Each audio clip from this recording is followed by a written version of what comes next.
वळ्यात पुढच्या बातमीकडे शपथविधी सोहळा मुंबईतल्या वानखेडे स्टेडियमवरती होण्याची माहिती मिळते आहे। सूत्रांनी दिलेल्या माहितीनुसार भाजप विधिमंडळ पक्षनेत्याची निवड ही उद्या म्हणजेच 29 नोव्हेंबरला होऊ शकते। विधिमंडळ पक्षनेतेपदी देवेंद्र फडणवीस यांचं नाव आघाडीवर आहे। त्यामुळे अर्थातच मुख्यमंत्री पदाच्या शर्यतीत इतर अनेक नावं असली तरी सुद्धा भाजपच्या विधिमंडळ पक्षनेत्याची निवड ही आता उद्या होणार आहे आणि अर्थातच देवेंद्र फडणवीसांचं नाव हे समोर येत आहे, ते आघाडीवरती आहे।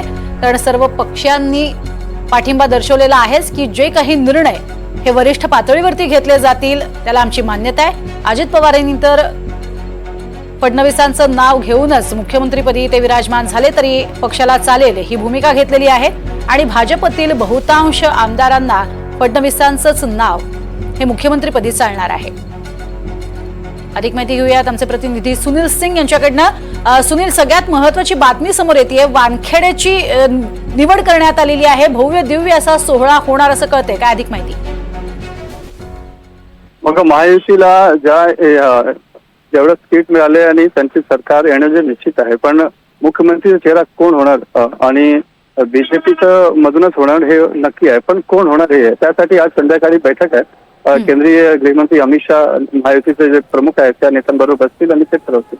आणि उद्या जी माहिती मिळते सूत्राकडून, उद्या बीजेपीचा विधायक दलची बैठक होणार आहे आणि त्या विधायक दलमध्ये ज्यांचं आज नाव येईल त्यांना निवडलं जाणार आहे। जे पुढे सगळं जास्त नाव आहे ते म्हणजे देवेंद्र फडणवीस बनतील अशी सगळ्यांची एक माहिती, एक अपेक्षा आणि ते असं सांगतायत। आणि जे शपथविधी जी आहे ती असं माहिती मिळते की 2 तारखेला होणार आहे आणि त्यासाठी वानखेडे स्टेडियम मध्ये ती केली जाणार आहे। कारण ज्या हिशोबाने सीट मिळाली आहे, एक भक्कम बहुमत मिळालेलं आहे, त्या हिशोबाने स्वतः प्रधानमंत्री पण त्यात उपस्थित राहतील अशी एक माहिती येते बीजेपी सूत्रांना।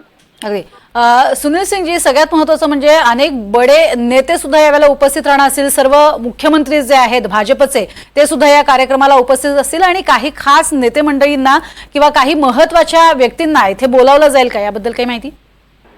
हो, असे होऊ शकतो, कारण जेवढं हे मिळालं आहे, मत मिळालं आहे, ज्या हिशोबाने सीट आली आहे आणि बीजेपीची 132 आली आहे, तो एक कौल जो जनताचा आहे त्यासाठी ते खूप स्वतः प्रधानमंत्री असतील, गृहमंत्री असतील, बाकी बीजेपीचे केंद्रीय नेता पण असतील आणि बाकी दुसरे राज्यांचे मुख्यमंत्रीला पण बोलवतील आणि बाकी होईल एक मोठा खूप थाटाने साजरा होईल शपथ समारोह असं एक माहिती मिळते आणि त्यासाठीच वानखेडे स्टेडियमचं नाव येतं की त्याची निवड केली जाते।